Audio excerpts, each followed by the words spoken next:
और तकरीबन इसका जो है विस्तृत सर्वेक्षण जो है जो भारत सरकार लाई है, इसमें टोटल 9.4 लाख एकड़ जमीन जिसका फायदा मुसलमानों को मिलना चाहिए, जो फायदा मुसलमानों को नहीं मिल पा रहा, और इसके लिए अगर भारतीय जनता पार्टी की सरकार निष्पक्ष होकर ईमानदारी से इस बिल को लाई है तो मुसलमानों के फायदे के लिए लाई है।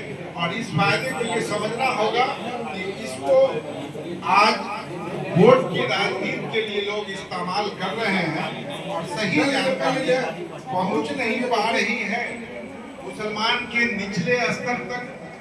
जो बेचारे सीधे साधे लोग हैं वो ठगे जा रहे हैं। आज मदरसा की जमीन, मस्जिद की जमीन, कई जमीन, बड़ी बड़ी मार्केट की बड़ा बड़ा चीजों का जो कलेक्शन है वो सारा पैसा कहाँ जाता है, उसके फायदे मुसलमान को आखिर क्यों नहीं मिल पा रहे हैं।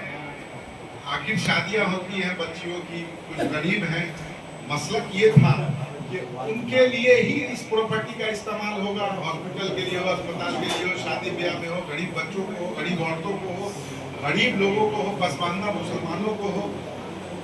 तो ये कमजोर तबका जो मुसलमान में है उनके लिए लोगों ने वक्फ किया था अपनी अपनी जमीन, अपनी अपनी प्रॉपर्टी। आखिर जमीन का क्या हुआ, उस पैसे का क्या हुआ?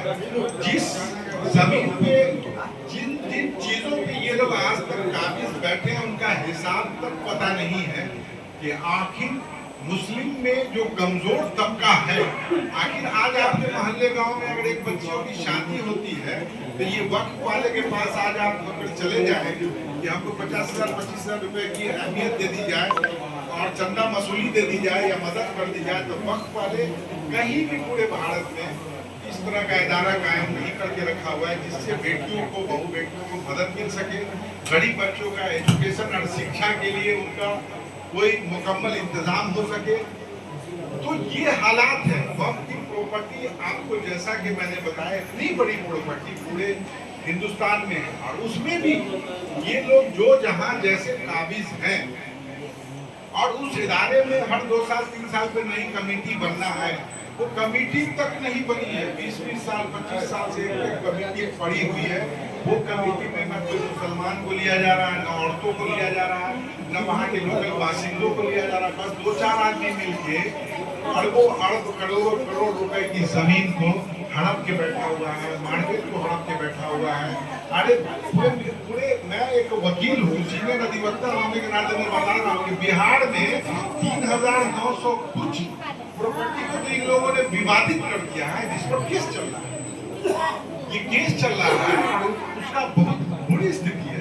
आज माना कि जिन लोगों ने वक्फ किया था उसके सोचने का मामला ये था कि इससे मदद होगी मुसलमानों को, गरीबों को, पिछड़ों को, लोगों को रोजगार मिलेगा, कई लोगों को बड़े बड़े हॉस्पिटल खुल जाएंगे, स्कूल खुल जाएंगे, कॉलेज खुल जाएंगे। इतने ज्यादा पैसे हैं इस मुआशरे में, उस पैसे को कुछ चंद लोग उसको खत्म किए बैठे हैं, हड़प के बैठे हैं और उनकी गलत लड़ाई में हम लोग क्यों शामिल हों? उनकी गलत लड़ाई में हम लोग क्यों शामिल हों? तो ये समझना होगा कि आखिर यहाँ पे इतनी माताएं बहनें, हमारी माँ बहन, चाची बहन, सारे लोग बैठे हैं।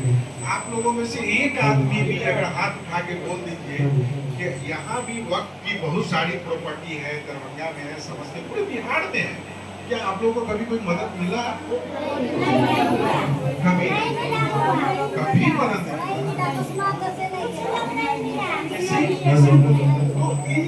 तो ये इस तरह की झूठी लड़ाई में इन 10 लोगों के लिए हम पूरे देश, पूरे बिहार के 9 करोड़ देश के 23 करोड़ मुसलमान झोंका जाएंगे इन लोगों की गलत नीति में, ये ठीक नहीं है।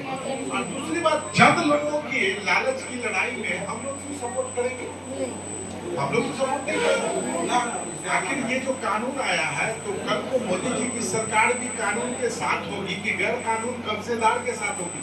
कब्जेदार के साथ तो हम लोग नहीं हैं, कब्जेदार के साथ तो हम लोग नहीं हैं। आखिर मुस्लिम मुआशरे में इतना ज्यादा जो लोगों ने जमीन दिया, हम लोगों के बाप दादाओं ने भी दिया, हम लोगों की भी जमींदारी थी, हम लोगों के भी बाप दादाओं ने दिया, लेकिन जो जहाँ दिया वहाँ लोग कब्जा करके बैठे हैं।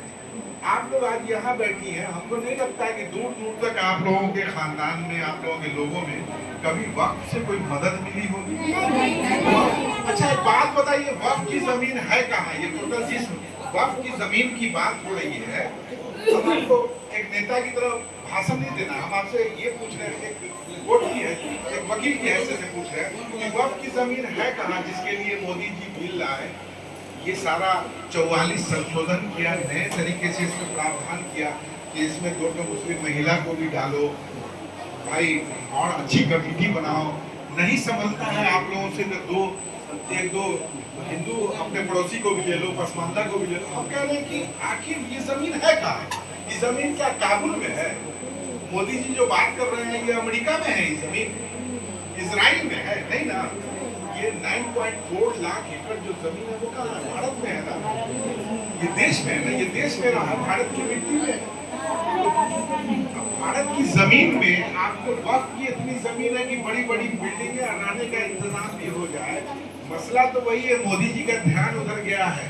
उन्होंने कहा था कि मैं शीर्ष से लेके जमीनी स्तर तक लोगों को की मेरी नजर, जो आखिरी पंक्ति तक जो लोग बैठे हैं वहां तक मेरी नजर जा रही है, फायदा वहां तक जाना चाहिए, सबका साथ सबका विकास होना चाहिए। तो उन्होंने हर छोटी छोटी चीज जो कमियां रही है मुसलमान में, चाहे कोई भी जो छोटी छोटी कमियां थी, जो बात उठाए जा सकते थे कानूनी तौर से, उसको संसदीय पटल पे